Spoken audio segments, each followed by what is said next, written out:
1986년 미국 뉴욕 마라톤 대회가 있었습니다. 그런데 이 마라톤 대회에서 기록적인 믿기 힘든 기록이 나왔습니다. 그것은 맨 마지막에 들어온 사람의 기록이 98시간 48분이 됐습니다. 4일 이상이 넘어서 마라톤을 마친 것이죠. 이 사람은 누구냐면 밥 랜드라는 사람입니다만, 그 사람이 이렇게 늦게 들어온 이유가 있습니다. 사진에 보신 것처럼 베트남 전쟁 때문에 2달을 잃고 상위용사였기 때문에 그런 것입니다. 그럼 두 주먹으로 그 마라톤의 그 42.19km를 걷고 걸어서 마침내 완주를 하게 된 것입니다. 이 밥 랜드라는 사람이 이 완주한 이후에 했던 그 말이 사람들의 마음속에 참 많이 남았는데요, 그런 이런 얘기를 했습니다. 인생은 어느 곳에서 출발했느냐가 중요한 것이 아닙니다. 어느 곳에서 끝 마쳤느냐가 가장 중요합니다. 우리 모두 인생의 출발점은 다 다를 수 있습니다. 하지만 결국 우리 모두는 다 저 하나님의 나라에서 하나님을 예배하는 믿음의 성도의 삶으로 나아가게 될 줄로 믿습니다.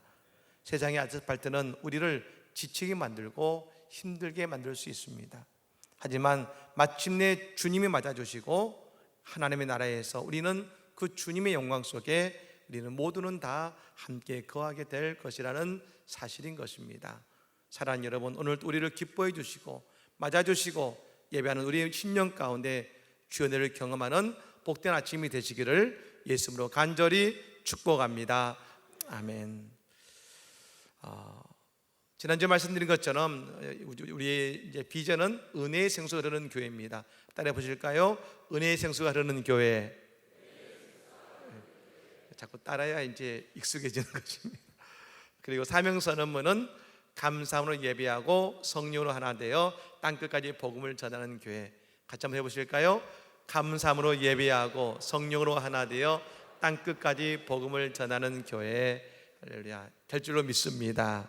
네. 그래서 오늘은 처음으로 감사함으로 예배하고라는 이 말씀을 가지고 여러분과 함께 은혜를 나누고 싶습니다. 최근 미국 청년들, 즉 Z세대라고 하죠. 지금 MZ세대입니다만 그 가운데 Z세대라 불리는 이 20대와 30대의 청년들이 있습니다만 그 가운데 하나에 불고 있는 현상이 있다 그럽니다. 그것은 뭐냐면 전통적인 예배, 그리고 카톨릭 또 이 교회와 전통 예배에 관심이 높아지고 있다는 것입니다. 사실 많은 청년들은 현대적인 예배에 그런 관심이 많이 있는 것 같지만 어느 순간 지금은 전통적인 예배와 의식을 선호하는 흐름을 보이고 있더라는 것이죠. 대도시에 있는 그 성당들 또 교회에 보면 20, 30대의 청년들과 또 남자들이 많은 교회를 찾고 있는다고 합니다. 우리가 아는 것처럼 미국 교회는 이 컨템포러리 워십이라고 해서 현대적인 예배 그리고 열린 예배를 다 주로 선호하고 있습니다만, 그러나 그런 화려한 조명과 이벤트 대신에 이제는 엄숙하고 정통적인 그런 형식과 그리고 변하지 않는 진리가 있는 그런 예배를 드리기를 원하고 있다는 것입니다. 어쩌면 여러분, 이번 다양성이 극대화하는 이 시대 속에서 점점 더 진리를 찾고 전통적인 예배를 통해 안정감을 누리고 있는 것이 아닌가라는 생각을 하게도 되는 것입니다. 결국 여러분, 이 모든 것을 보면서 저는 이런 생각이 들었습니다. 결국은 예배구나, 예배다 하는 생각이 들었습니다. 교회는 기도하는 곳입니다. 그러면서 동시에 교회는 예배의 공동체인 줄로 믿습니다. 교회는 기도하는 곳입니다만 동시에 예배의 공동체인 것입니다. 하나님의 이 성전의 시작은 바로 성막이었습니다. 모세가 이스라엘 백성들과 출애굽한 이후에 저 시내산에 이르렀을 때에 하나님께서는 모세에게 성막에 대해서 친히 알려주셨습니다. 그리고 모세는 저 광야에서 성막을 하나님의 말씀의 규례대로 짓게 된 것입니다. 그 안에는 송소와 지송소가 나뉘어졌는데요, 그 송소와 지송소는 휘장이 그것을 나누고 있었고, 우리가 아는 것처럼 예수님 십자가 먹고 돌아가실 때에 그 휘장은 반으로 갈라져서 이제 찢어진 것입니다. 이제 성소와 지성소의 구분이 없었지만 그 당시에는 성소와 지성소의 구분이 있었습니다. 그리고 그 지성소 안에는 하나님의 법궤가 있었습니다. 이 법궤 안에는요 3가지가 있었습니다. 그 3가지는 광야 생활에 하나님이 그들 가운데 역사하셨던 은혜의 산물인 3가지가 있었는데, 첫 번째는 뭐냐면 하나님께서 시내산에서 주셨던 그 돌판에 새겨진 두 돌판의 십계명의 말씀입니다. 하나님이 이스라엘 백성들에게 주셨던 십계명의 말씀 2돌판이 있었고, 또 하나는 그 광야에서 먹이셨던 그 만나죠. 금 항아리 속에 그 만나를 가득 넣어두었고, 마지막 3번째는 영적인 질서, 광야 생활에서 필요했던 영적인 질서를 확립하기 위해 주셨던 저 아론의 쌍난 지팡이, 그것이 그 안에 들어 있었던 것입니다. 이제 그 이스라엘 백성들이 가나안에 도착한 이후에 그 성막은 저 실로라는 곳에 세워지게 된 것입니다. 이전에 광야를 유람할 때는 천막으로 구성된 이 성막을 여러분 다시금 세웠다가 또 헐었다가를 반복했지만, 이제 실로에다 성막을 세워놓고 1년에 3번씩 그곳에 와서 이스라엘 백성들이 예배하게 된 것입니다. 제가 이스라엘에서 공부를 할 때에 이 실로를 가봤는데요, 지금은 여러분 원래 천막으로 지었던 곳이기 때문에 남아있는 건 없습니다. 그런데 그곳에 가보면 그 묘한 신비로운 영적인 분위기가 있습니다. 하나님의 성전이 있던 곳이라 그런지 그 실로에 가보면 참 그런 영적인 그런 분위기가 있는 걸 볼 수 있는데요. 근데 여러분 중요한 것은 그 이후에 엘리 제사장 시절에 그 불의한 제사장이었던 홈리아 비느하스에 의해서 여호와의 법궤를 블레셋에게 빼앗겨 버립니다. 이후에 그 법궤는 하나님의 역사심을 통해서 이스라엘로 돌아왔지만 그 실로에 오지 못하고 저 아비나답이라는 사람의 집에 그 법궤를 모시고 70년의 시간이 지나게 된 것입니다. 근데 여러분 놀라운 사실은 법궤가 없음에도 불구하고 사람들은 실로에 가서 하나님께 계속해서 제사를 지냈다는 것입니다. 여기서 한 가지 우리가 분명히 알아야 되는 것은 하나님의 법궤는 뭡니까? 하나님의 임재의 상징이 하나님의 법궤인 줄로 믿습니다. 그 법궤는 임재의 상징이었어요. 하나님의 임재는 지성소에 임한 것이 아니라 지성소에 있는 법궤 위에 하나님이 임하신 것입니다. 그런데 하나님의 법궤가 지금 아비나답의 집에 70년을 있었는데 그 70년 동안에는 여러분 그 지성소에 하나님의 임재를 경험하지 못하는 제사를 그 이스라엘 백성들은 70년을 드린 것입니다. 이건 다시 뭘 말합니까? 지금 이스라엘은 영적인 기근의 시대를 경험했습니다. 예배하지만 하나님을 체험하지 못하고, 예배하지만 하나님의 은혜를 경험하지 못하고, 임재를 경험하지 못하는 영적인 기근의 시대를 그들은 70년간 지내왔다는 것입니다. 오늘날로 말하면 예배하지만 성령 충만을 경험하지 못하고 말입니다. 예배하면서 은혜 받지 못하는 영적인 기간의 시대를 지낸 것입니다. 여러분, 우리에게 예배는 하나님이 공식적으로 임재하신다고 약속하신 자리가 이 예배의 자리인 것입니다. 다른 곳에서 하나님 임재를 여러분 찾지 마십시오. 하나님은 지금 이 시간 우리 모두 가운데 임재하고 계신 줄로 믿습니다. 그러니 여러분 예배를 통해 성령 충만하고 은혜 충만한 그런 은혜의 시간을 통해 예수를 만나고 주님을 만나는 오늘 예배가 다 될 줄로 믿습니다. 그것이 바로 예배의 자리인 것입니다. 그렇던 여러분 그 시간에 저 영적인 해가를 맞이하는 시대를 맞이하는데 다윗이 저 온 이스라엘의 통일 왕국을 이루고 왕이 된 이후에 그가 아비나답의 집으로 가서 여호와의 법궤를 모셔오게 되는 것입니다. 그때 3만 명의 사람들이 모여서 그들이 각각의 악기를 가지고 하나님을 찬양하면서 여호와의 법궤를 모셔오는 겁니다. 여러분 얼마나 장관이었겠습니까? 얼마나 그 찬양이 아름다웠겠습니까? 하지만 과정이 순탄치 않게 되었고 베레사 우사 하나님과의 충돌이 일어나면서 결국 그 법궤는 오벳에돔의 집에 가게 됩니다. 근데 여러분, 하나님은 복 주신 하나님이심을 믿으시기를 바랍니다. 그 오벳에돔의 집에 여호와의 법궤가 임하자 그곳이 복을 받기 시작했어요.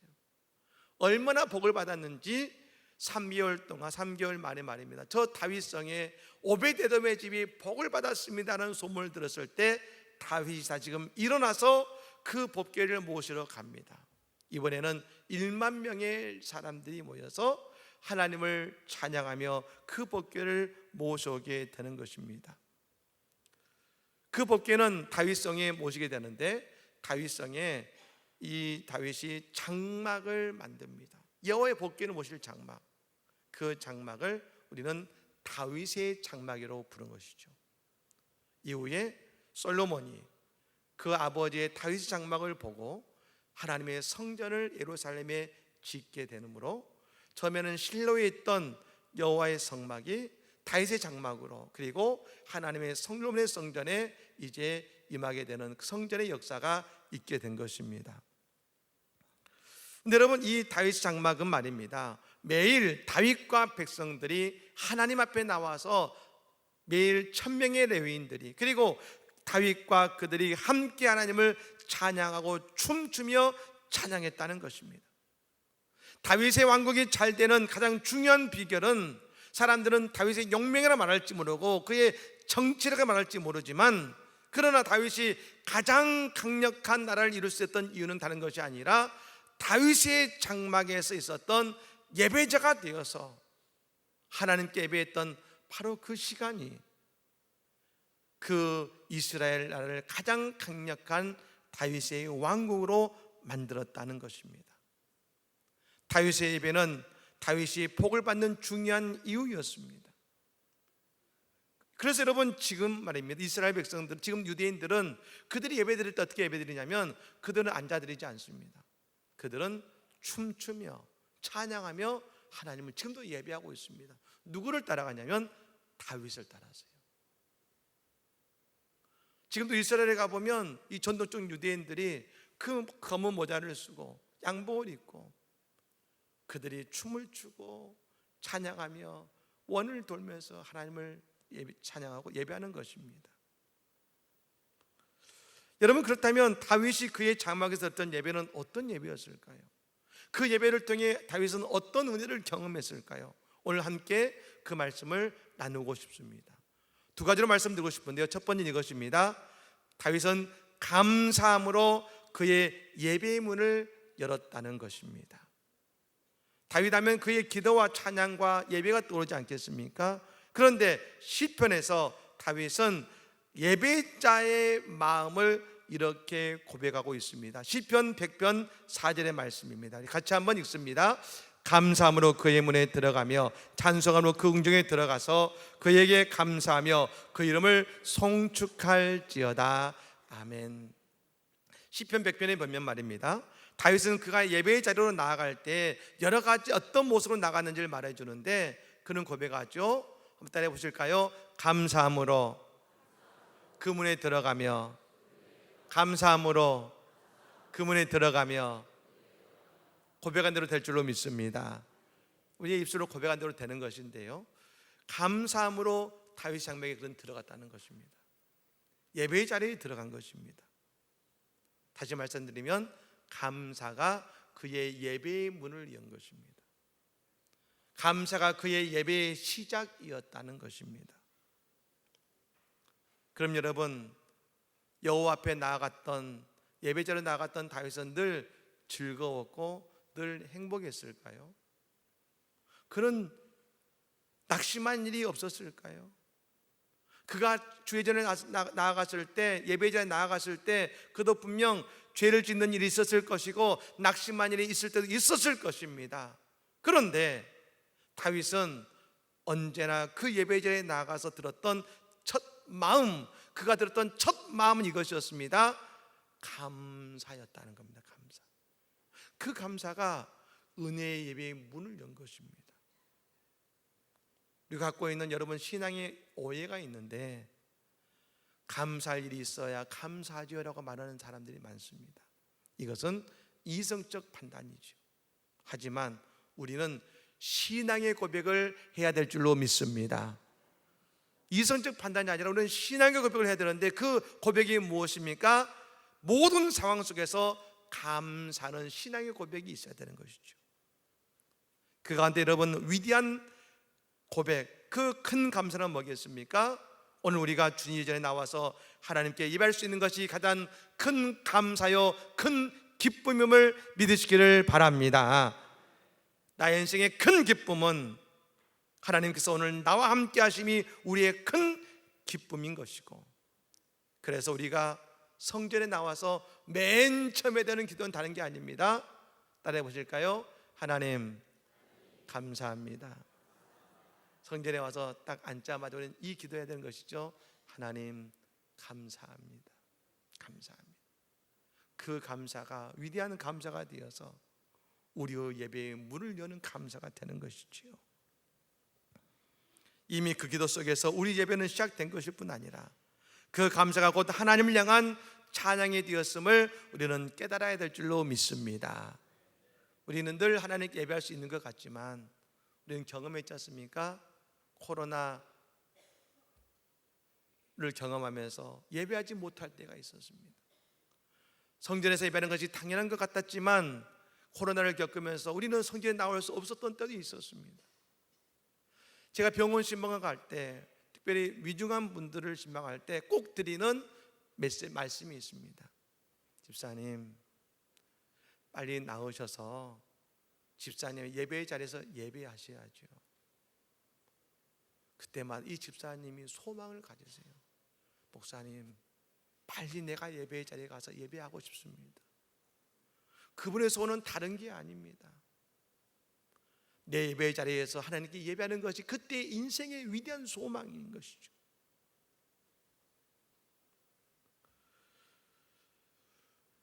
여러분, 그러면 오늘 우리가 예배할 수 있음이 큰 감사임을 여러분 믿으시기를 바랍니다. 그 감사가 우리에게 영안을 열어주는데 무엇을 보게 하십니까? 그 고백이 찬송가 489장의 찬송이죠. 세상 모든 풍파 너를 흔들어 약한 마음 낙심하게 될 때에 내려주신 주의 복을 세어라. 주의 크신 복을 내가 알리라. 받은 복을 세어 보아라.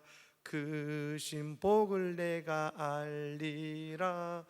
받은 복을 세어 보아라. 주의 크신 복을 내가 알리라. 할렐루야. 우리가 감사함으로 예배하기 시작하는 순간 오늘 내게 주신 하나님의 복을 우리는 볼 수 있는 영안이 열리게 될 줄로 믿습니다. 그게 은혜인 것이죠. 여러분, 두 번째로 다윗의 예배는요, 춤추며 하나님께 예배했다는 것입니다. 오늘 보면 14절의 말씀을 읽어볼까요? 14절의 말씀을 읽습니다. 여호와 앞에서 힘을 다하여 춤을 추는데 때에 배 에봇을 입었더라. 아멘. 다윗이 두 번째 하나님 앞에 나와서 예배될 때는 배 에봇은 평면의 옷입니다. 배 에봇은 회개할 때 입는 옷입니다. 그가 두 번째 하나님의 법궤를 모시러 왔을 때 그는 배 에봇을 입고 와서 예배하는데 그는 하나님을 법궤를 모시면서 온 힘을 다하여 춤을 추며 예배하고 찬양했다고 했습니다. 여러분, 이전까지 예배에서 춤을 추지 않았습니다. 이스라엘 예배에서는 춤을 추지 않았습니다. 그저 거룩하고 하나님은 무서운 하나님이었습니다. 하지만 다윗이 이 예배를 통해 보여준 위대한 변화는 무엇이냐면 여호와 앞에서 춤을 추며 찬양하기 시작했다는 것입니다. 따라해 보실까요? 여호와 앞에서, 여호와 앞에서. 다윗의 예배의 위대한 변화는 여호와 앞에서였습니다. 이스라엘 백성들은 여전히 하나님을 어떻게 예배하냐면 여호와 멀리서 예배했습니다. 시내산에 하나님의 임재가 임했을 때에 이스라엘 백성들은 말입니다, 하나님의 임재 앞에서 그들은 멀리 서서 바라보았습니다. 모세는 하나님의 쉐키나 하나님의 임재 속에 들어가는 때에 모든 이스라엘 백성은 멀리서 여호와를 바라보고 서 있었습니다. 근데 여러분, 지금 다윗은 여호와 앞에서가 되고 있는 것입니다.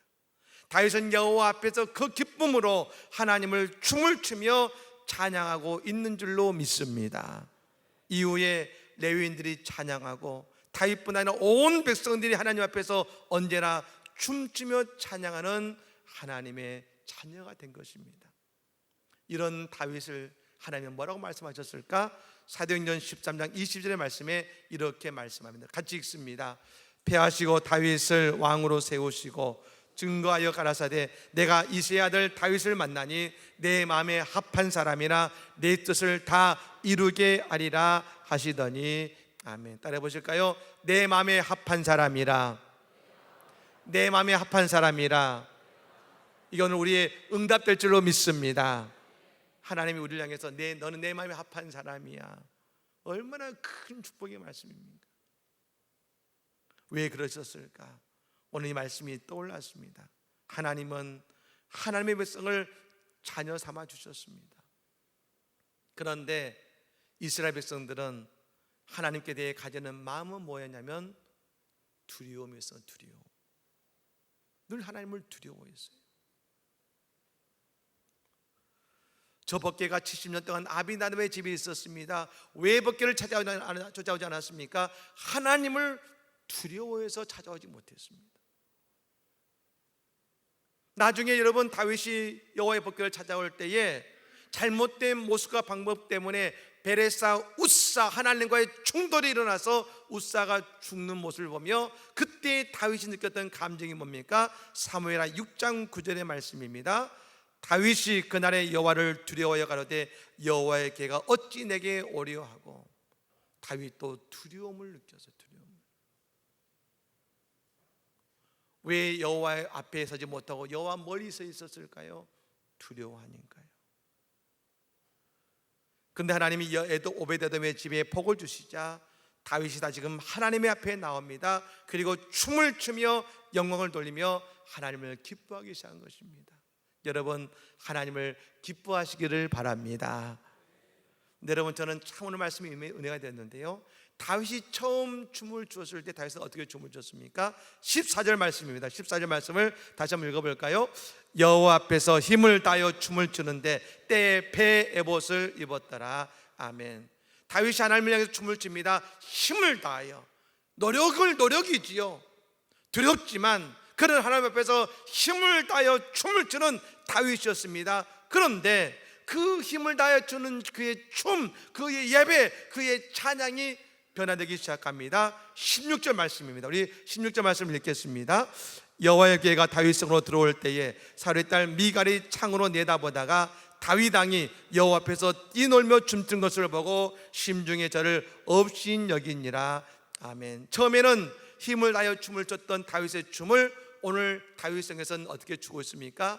뛰놀며 춤추며 찬양했습니다. 뛰놀며. 자녀가 어머니 앞에서 뛰놀며 노는 것처럼 처음에는 노력으로 그가 하나님을 찬양했다면 그의 찬양은 어느 순간 하나님 앞에서 기쁨으로 뛰노는 찬양과 예배자의 모습으로 변화된 것입니다. 두려움은 사라지고 진정한 기쁨으로 하나님 앞에서 춤추며 찬양하게 된 줄로 믿습니다. 다윗 왕국의 위대한 부흥은 바로 이 예배에서 시작된 것입니다.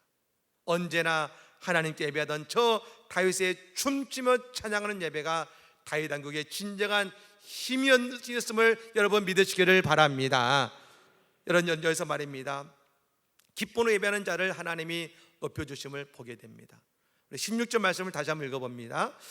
여호와의 궤가 다윗 성으로 들어올 때에 사울의 딸 미갈이 창으로 내다보다가 다윗 왕이 여호와 앞에서 뛰놀며 춤춘 것을 보고 심중에 저를 없인 여기니라.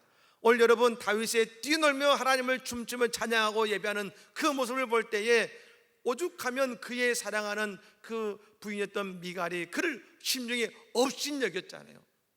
왕이 채통도 없이 저게 뭐야? 심중에 업신여겼습니다. 그런데 하나님은 그런 다윗을 이렇게 부르셨습니다. 킹 데이비드, 다윗아. 오늘 본문을 읽어보십시오. 다 성경에 다윗이라 말하고 있습니다. 그런데 오늘 춤추며 찬양하는 다윗을 이렇게 부릅니다. 킹 데이비드, 다윗 왕이에요. 하나님은 오히려 그 모습 속에 그를 진정한 왕으로 높여주고 계시는 것입니다.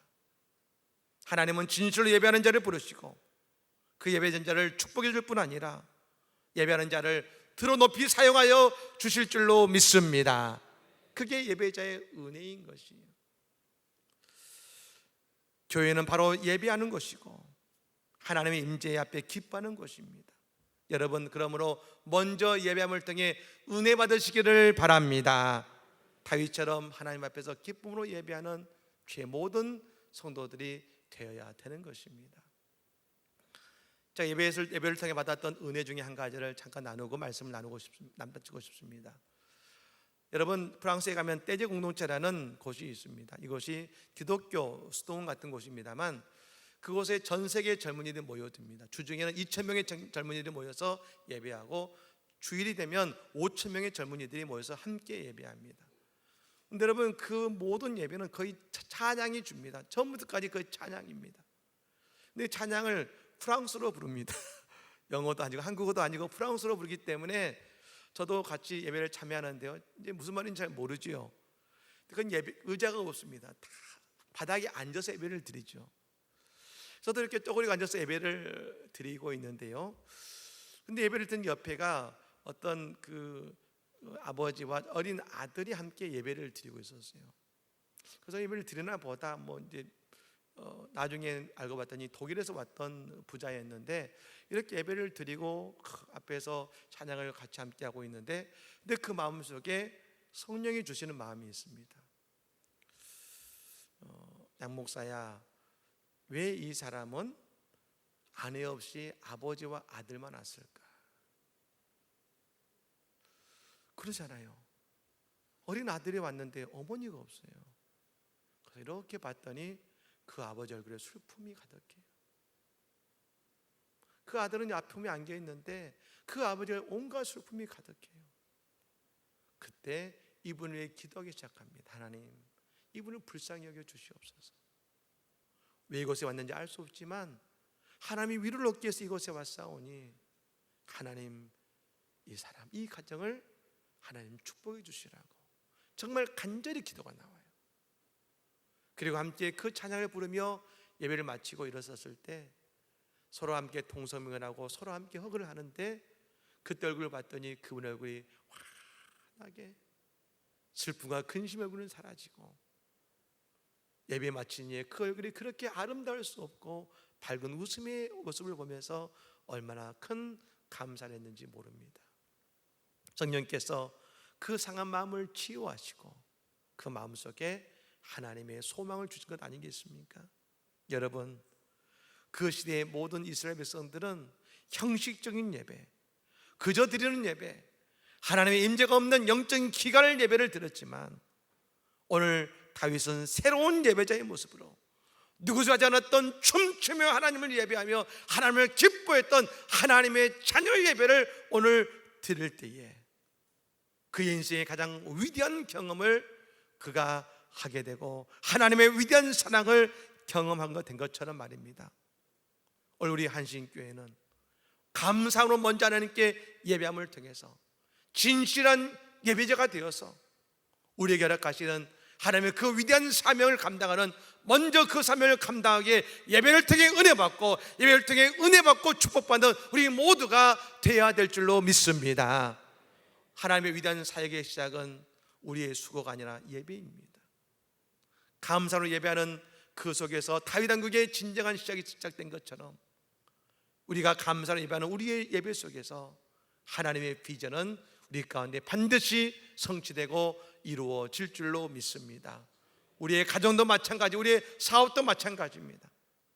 예배로 시작된 우리의 모든 것들이 결국 우리의 가정에서도 우리의 일터에서도 하나님의 놀라운 복된 열매를 다 맺게 될 줄로 믿습니다. 그런 다윗 왕국의 위대한 은혜를 경험하는 우리 모든 성도들의 복된 삶이 다 되시기를, 예배자의 기쁨을 누리시기를 예수 이름으로 간절히 축복합니다.